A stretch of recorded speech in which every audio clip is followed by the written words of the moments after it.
What's going on, everybody? Welcome to another episode here, the Side Guys Football Forum. I am one of your co-hosts on the side, joined, not unfortunately, one more episode without my good friend, my good buddy, the other half of this, I guys consider Tad the Side. Update, though, on that front is that he's feeling a lot better, and he should be back on the podcast by our next episode, so hopefully next week. Everything looks to be healing up the way that he was anticipating. He's able to sort of sit in a chair for a long period of time and record the episodes going forward. So this should be the last episode of just me, and Tad should be back on the podcast very, very soon.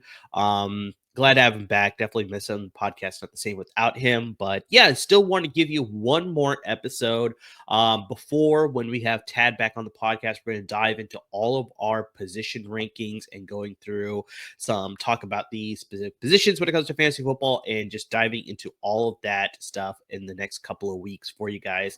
But I wanted to give you one more episode before we get to all of that because he's still healing up and doing some things this week. So I want to get you one more episode. This one's sort of going to bridge the gap between that episode and today's episode, sort of give you a little bit of an idea as far as what to expect for all those episodes there with our position ranking specifically. But this one I want to talk about, as we're approaching the draft month here in August, we're getting a better idea as far as ADP and where players are being drafted as a position and overall. And so I wanted to look at, it's still, very early in the process. We're going to get a lot more data as far as ADP as we progress through more of August here. But looking at what I am sort of seeing right now based on consensus rankings from some of the experts out there, I wanted to put together a list of players that I think most likely will go undrafted in your respective fantasy leagues. Now, obviously, depending on the league that you play in, these guys could all get drafted. These guys could all go undrafted, or we'll get a mix. We'll get some of these guys get drafted, some of these guys don't get drafted. But obviously, depends on the type of league that you're in. If you're in a 10-person league, then I really doubt any of these guys are going to get drafted. If you're in a 12-person league, I think that's where it's sort of like on the fringe there. We got some of these guys may get drafted. If you're in a really deep league with a lot of just roster space, a lot of bench space, if you're playing a Scott Fishbowl, then obviously there's a larger roster there that you're playing with. So yeah, lots of these guys are probably going to get drafted. But I think for the standard redraft fantasy league, I really doubt all these guys will go drafted in your respective fantasy leagues. So I want to highlight some of these guys because as the season progresses, you definitely want to be aware of the waiver wire and injuries that happen up and bye weeks and all that. So I think these four guys, I gave you a quarterback, a running back, a wide receiver, and a tight end.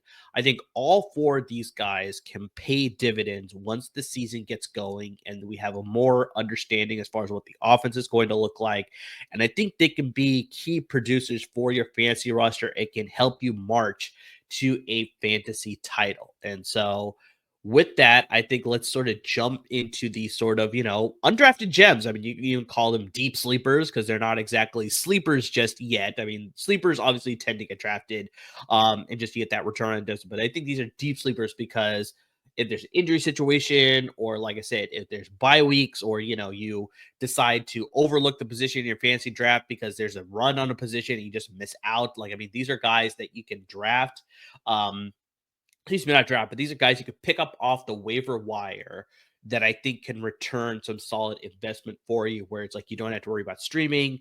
You can pick these guys up and they can stay on your roster because I think there's potential for these guys to lead to good production for your fantasy roster as we move forward. So Let's kick these off, obviously, with the quarterback position specifically.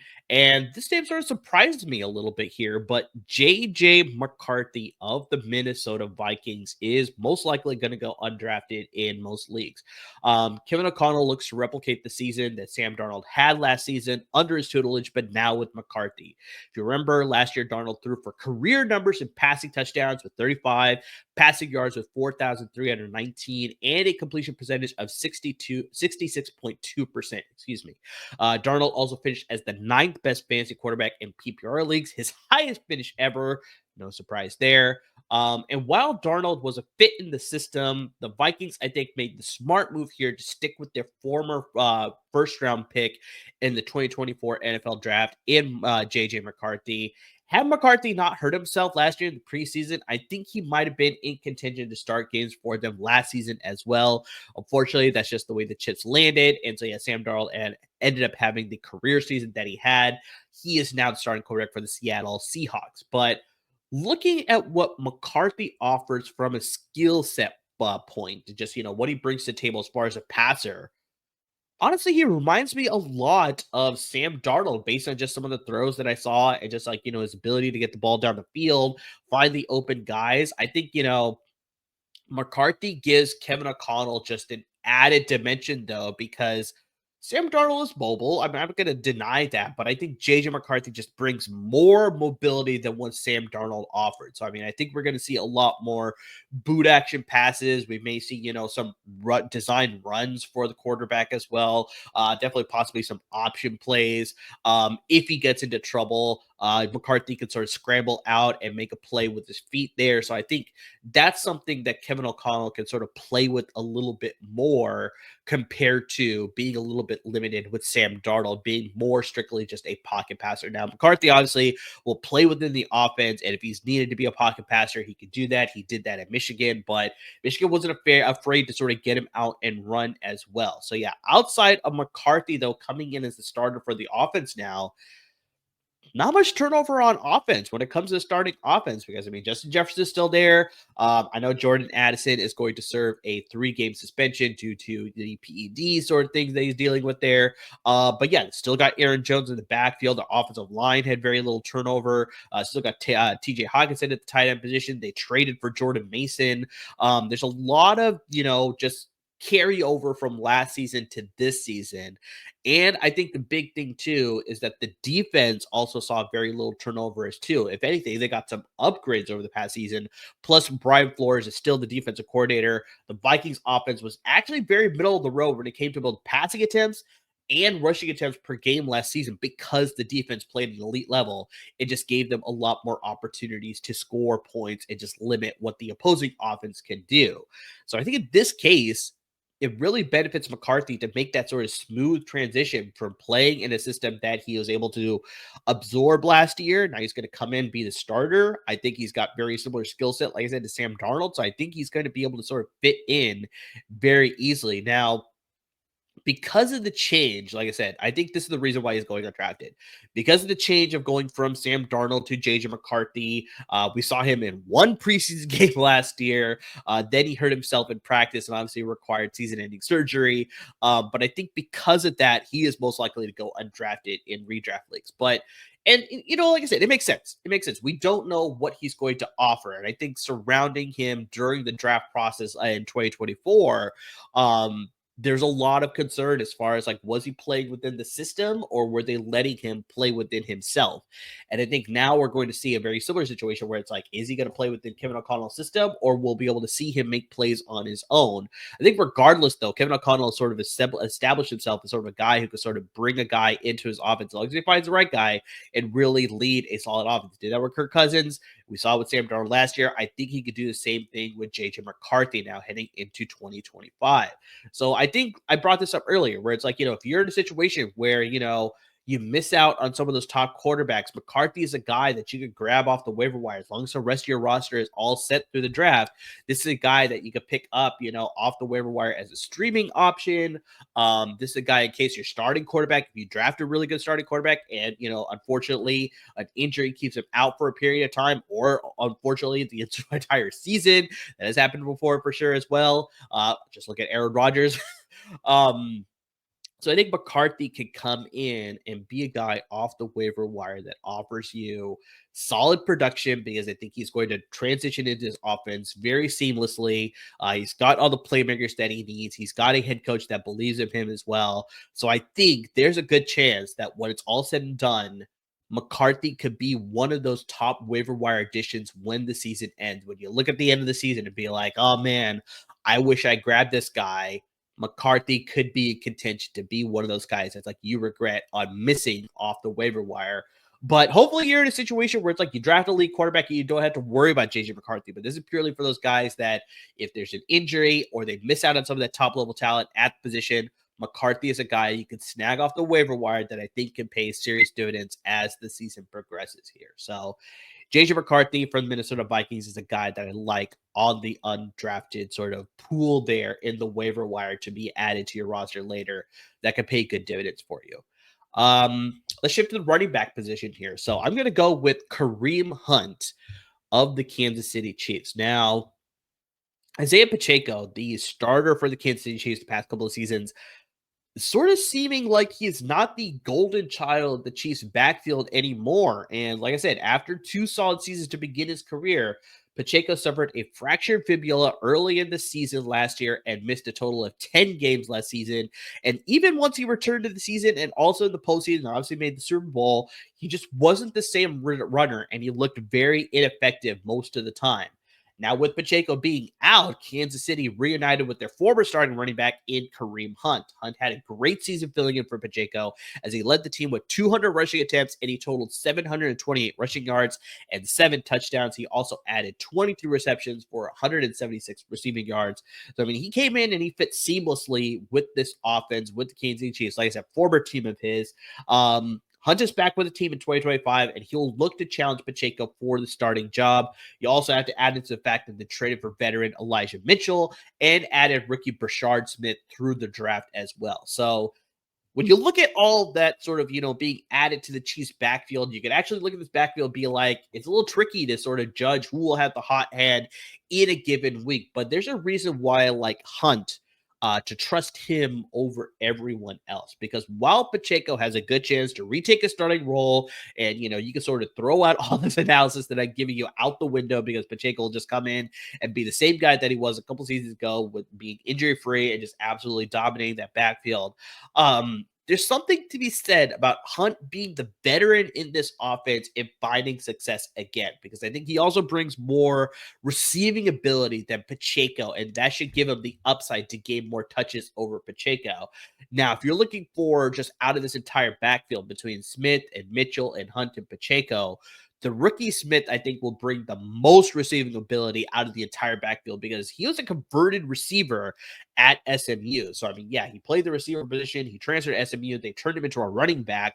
And you can actually see that in the tape. Like, I mean, they still very, he displayed some good skills as a running back, but definitely he saw a lot more versatility and a lot more success when they put him out on passing situations and they split him out or they put him on wheel routes. He just was able to use his speed and just his deceptiveness as a receiver to really take advantage of that coming from the backfield and being the running back. So, I mean, there's a lot to learn as far as the running back position is concerned for Smith, but I think as far as the receiving ability, I think he could sort of stand out from the pack and become a receiving threat for the Chiefs. So just another player to sort of keep in mind as you sort of look at your drafts, look at the waiver wire.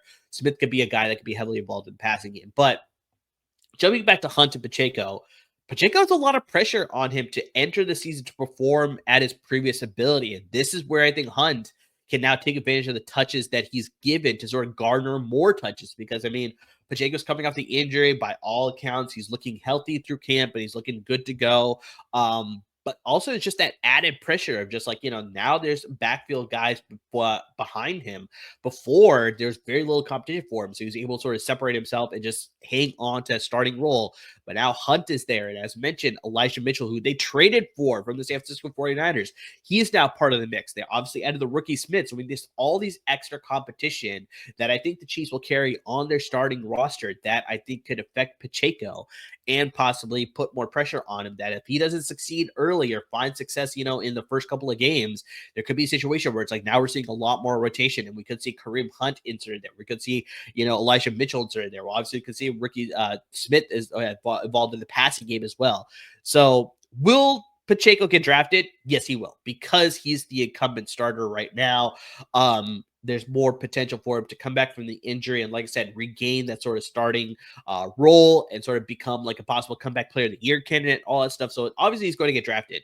But Hunt is the guy that I think is probably going to go undrafted, along with the rest of the guys. Elijah Mitchell, Brashard Smith, they're both going to go undrafted as well. Brashard Smith has a chance of possibly getting drafted because of the ability to sort of bring that receiving element to the backfield. And I think that converted receiver sort of status there brings also the, I hate this term. I feel like whenever this term was used, it sort of just, makes the player just that much worse for some reason when it goes to fantasy production. But he could be the offensive weapon for the Kansas City Chiefs because they can use him as a runner, they can use him as a receiver, they can use him however they want in that offense. And like if you remember the Chiefs offense back in 2018, 2019, where they're just absolutely electric and blowing people out of the water, which is how electric their offense was, high octane it was. I think Smith can sort of bring that element to his offense as well, just an added piece to a, now I sort of, air it out, possibly offense that they sort of go back to with Patrick Mahomes under center. But while Pacheco will get drafted, like I said, the other guys I think will probably go undrafted. But I think the big key here as to why I like Hunt over the rest of the guys as well is that if perchance Pacheco were to suffer another injury, Kareem Hunt is the handcuff option in this backfield. So he would immediately entrench himself as a starter again. He would resume the role that he took last year as far as a starting running back for the Kansas City Chiefs. And I think this guy will just be a solid producer because he's been in the system now for a year. It's obviously changed a little bit from when he was initially with the team, but not too much. So I think this guy just has the ability to sort of fit into his offense very easily and can be dominant in the backfield for the Chiefs running back situation there.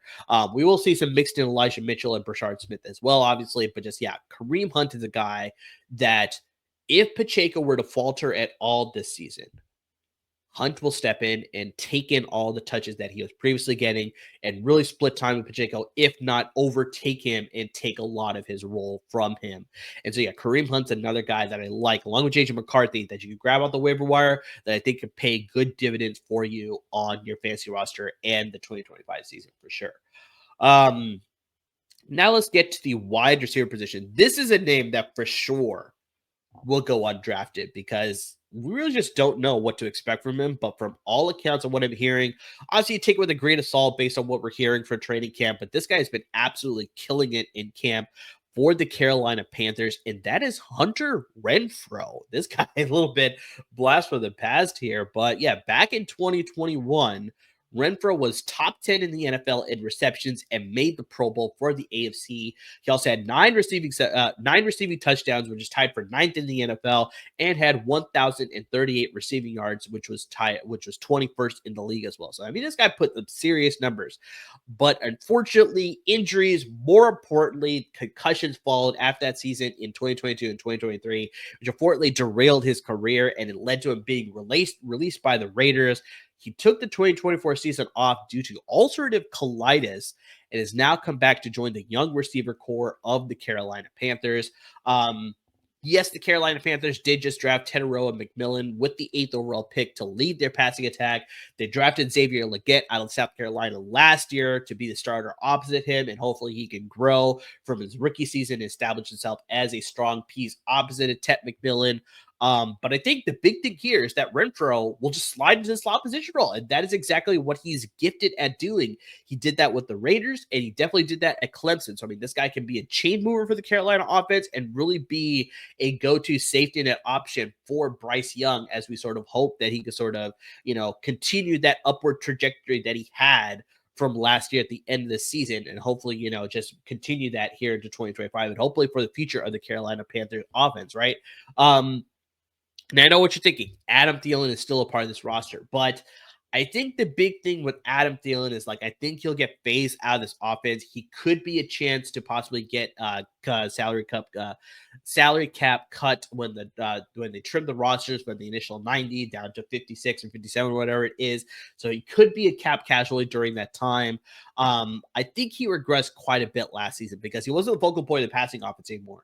In his first season in Carolina, 2 seasons ago, he racked up 103 receptions, 1,014 receiving yards, but scored only 4 touchdowns. But then when they added Xavier Legette into the mix, gained more of the targets. Obviously, they had a little bit of an influx at the quarterback position with Bryce Young swapping out, and just a lot of just change there, and just that affected the overall performance of the offense as well. But I think Adam Thielen maybe is just on his last legs. I mean, that's probably why Minnesota moved on from him, obviously. And so I think Carolina maybe is sensing the same thing. That's why they went out and got Renfrow. They have McMillan, they have Legette, they have Jalen Coker. They have a few other guys that I think can step in outside of Thielen now. So I think unfortunately Thielen may be on his way out in Carolina. Obviously, we'll see exactly what happens there. But as mentioned, obviously take it with a little bit of just overhype from the Carolina fans and Carolina reporters, but just Renfrow has been looking sensational through training camp. He's been giving the defense fits, and I mean, he's absolutely been a nightmare for defenses to worry about because I mean, he's still got that cutting ability. He's shifty. I mean, he's definitely catching everything that's being thrown his way. So I mean, this guy can be a guy that really you draft off the waiver wire. Excuse me, pick up off the waiver wire. You drafted him. Pick him up off the waiver wire. And I think he could be a guy that could bring serious receptions to your team because, I mean, if you're playing in PPR league, this is where Renfrow can really benefit your roster and really give you a solid amount of points because, I mean, in this offense, he's definitely going to be given a specific role where it's like you got McMillan on the outside, you got Legette on the outside. Renfrow will be that third receiver in the slot that's really going to be that, like I said, chain mover for Bryce Young, as well as just that reception monster and a safety net option in case, McMillan is just covered or Legette is covered. He doesn't have time to sort of set up and make a deep throw. Renfrow will be there to sort of be that guy to sort of catch those balls that are shorter and sort of make something happen with yards after the catch. And so it's like, I think Renfrow is a guy that's 100% not going to be drafted in your league. Unless you're playing, like I said, in a very, deep league with larger rosters, there's a good chance that Renfrow will go undrafted in redraft leagues. And he's a guy that I really want to keep an eye on because, if Carolina's offense makes that next turn and they're looking a lot better, like I said, from what we saw towards the end of last year where Bryce Young came back into the starting lineup and he seemed to be that number one overall pick that a lot of people anticipate him to be, just looked a lot more comfortable in the pocket, was making plays. Just, I mean, if we could sort of see that continue on in the beginning of the season and throughout the 2025 season, I think we'll see a lot more involvement from Hunter Renfrow and this passing attack specifically. Obviously, we heard the news that Jonathan Brooks is not going to play a majority of this season as well. They had Chuba Hubbard, who's good, but it's like with some possible concerns at the running back position. I know they signed Rico Dowdle in the offseason. It's like there may be a little bit of concerns about the running game, just how effective it's going to be. So with that, maybe they lean more on the pass, and I think this is where, McMillan, Legette, and 100% Renfrow, I think they can all benefit from that. And so, yeah, Renfrow's a guy that I think a lot of people are ignoring, which makes sense because we don't know what he's going to look like after a year off of football. We've seen this before, obviously, with Le'Veon Bell and, a few other guys in the league that have taken a year off for different reasons. Renfrow is obviously trying to get his body right with lots of, concussions and just trying to heal himself up. So it's like, if he can come back and be like the 2021 with Renfrow, then this is an absolute steal off the waiver wire. So yeah, Renfro's a guy that you definitely want to keep on your radar as the season progresses. Definitely could be a welcome addition to your fantasy roster as you're trying to make that push to a playoff spot in your fantasy league. All right, last position that I want to get to here is the tight end position. Cade Otton of the Tampa Bay Buccaneers. Now, this is definitely a situation where I think he could benefit by some of the surroundings around him in Tampa Bay. So, I mean, you look at what's happening with him. Last year, Otton was ninth among tight ends in targets, but that could definitely increase this season. So, while Mike Evans is still a steady rock in this receiving unit, outside of him, though, I think that's where it's just a little bit more uncertainty at the receiver position. I think there's a lot of potential, but just there's a little bit more question marks coming back there because Chris Godwin, obviously, if he's healthy, he's the number two player in this offense and passing attack. And so he'll be there and gaining a lot of targets. But he's still coming back from an ankle injury that required surgery. And so there's a good chance that, we're hearing some rumblings here that he could miss the first couple of games of the season. He could start the season on the IR list, and definitely that could keep him out for, I think, 4 games at least. So yeah, we'll see exactly whether he's going to be good to go. If not by week 1, whether he'll be good to go by like week 2, week 3, even week 4. So in his place, we'll see, the previous rookie standout, Jalen McMillan out of Washington. We'll see if he can step into the starting role. But then they also invested a high-level draft pick, the 19th overall pick in the past draft, on rookie Emeka Egbuka out of Ohio State to push him in target share as well. So those two guys will be jockeying for the position opposite of Mike Evans to see who's going to step up opposite of Mike Evans. So there's a little bit of influx there, but I think the big thing to see there is that while there's influx there, Evans is going to be relied on, and I think Cade Otton returning to his offense for a second year, I think he will be a key target for Baker Mayfield to sort of continue this sort of, seamless transition to lead this passing attack. Because very similar to what I was saying about Kareem Hunt, where it's like he fit into his offense last year, now he's continuing into 2025. I think that sort of, memory aspect of just, being familiar with the system, being familiar with the terminology. I know they have a different offensive coordinator. It's no longer Liam Cohen. He's now obviously head coach of the Jacksonville Jaguars, but I think lots of the things are going to stay the same as far as like, what they want to execute. So I think here where you have a guy who's been in the system before, he's played with these guys before, he has chemistry with Baker Mayfield already. He's going to be a guy that I think Baker Mayfield will rely on early in the season for sure. But I think as the season progresses as well, while they're figuring out that sort of passing attack opposite of Mike Evans, and even Mike Evans is sort of on his last legs too. I know he posted another 1,000-yard receiving last year, but there was times where it's like there's a lot of question marks as far as whether he's going to be able to suit up, whether he's going to be healthy. There are times where just defense were able to lock him up at times too. So I mean, it's like there's times where even Mike Evans is not the solid piece of that passing offense as well. So it's like I think you have here Cade Otton being the tight end, and I think the big thing that I want to separate here too with Cade Otton specifically is that I already talked about. There's Emeka Egbuka, there's Jalen McMillan, so it's like there's a lot of just potential options there opposite of Chris, along with Chris Godwin once he's healthy, as far as like who's going to step up on that opposite position at the wide receiver position. At the tight end position, there's not much competition for Cade Otton to worry about. They still have Payne Durham. He's more of a blocking threat. They have Cole Kieft, who's also more of a blocking threat. So, I mean, it's like there's nobody going to push him as far as being a receiving threat at the tight end position. So, Otton can come in and sort of like, not have as much pressure, just come in and be that dependable piece for Baker Mayfield to go forward. So, as mentioned, very similar to Hunter Renfrow, there's a lot of hype surrounding Egbuka, like I said, the 19th overall pick for this past draft, to come in and step in and be an immediate producer for this Bucs passing attack. But still needs to adjust the offense. Like, I mean, there's a good chance that he could come in and just be, hit the ground running and just scream right out of the gate and be just an absolute solid producer. But there's also a chance where it's like he'll slow himself up. We could see something very similar to Marvin Harrison Jr., where it's like, I'll take this a little time to adjust. And then maybe a couple years later is when he'll really take off. So it's like, we don't know what to expect as soon as the season begins. We had to take that, training camp stuff, as mentioned, with a grain of salt. Maybe it's going to be, exactly how we're sort of seeing it in training camp. Maybe it'll be a little bit different. Maybe it'll be the exact opposite. Who knows how it's going to look like there. But I think Otton can become a big part of this passing offense, because even if Egbuka and McMillan step up, and once Chris Godwin comes back, they're all, flourishing there. If the defense now has to worry about all these receivers to worry about as far as blocking them up, Otton can then free up and gain a lot of free targets that way. Baker Mayfield can sort of look in his direction and be like, all right, everybody else is covered. Let me just check down to Otton. Let me just check down to Otton. Especially once we get to the red zone, Otton can be a very big producer in the red zone as well, in case everybody else is locked up and they just don't have the options to throw anywhere else. So yeah, Otton can step up and become a big part of the offense, even if the other pieces of the receiving core, they step up and they really just, make things look as if, whether Chris Godwin's there, whether he's not there, they all just look very solid in this offense. That's, if anything, that's going to help Otton as well.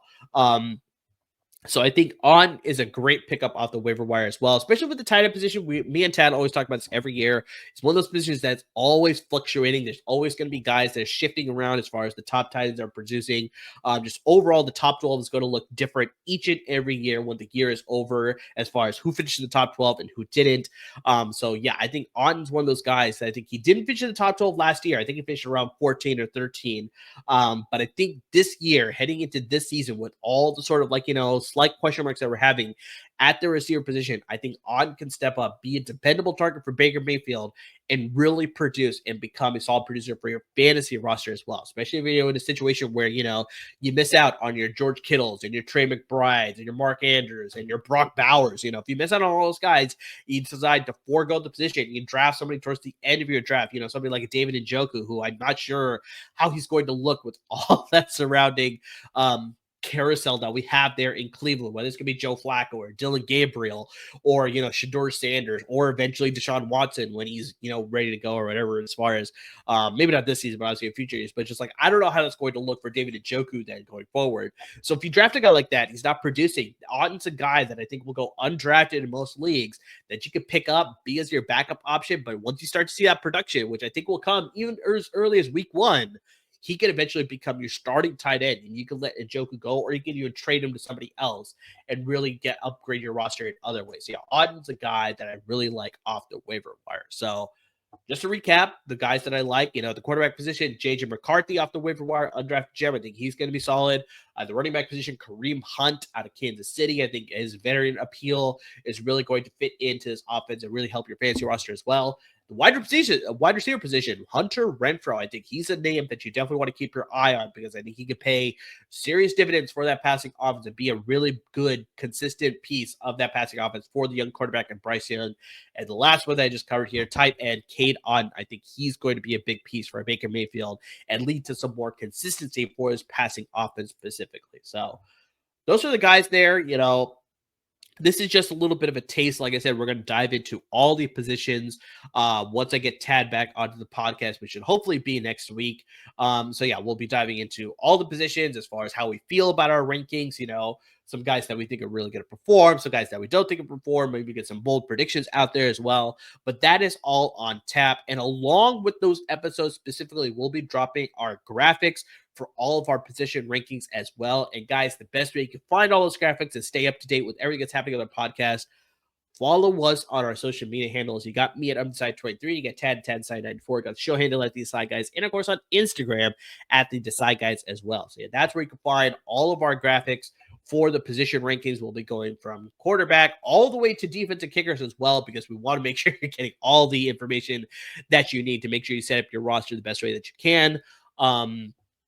So make sure you're following us on all our social media handles there. Make sure you subscribe wherever you listen to your podcast. We're always up to date with our podcast episodes. Make sure you subscribe to our YouTube channel so we're always up to date with our YouTube videos as well.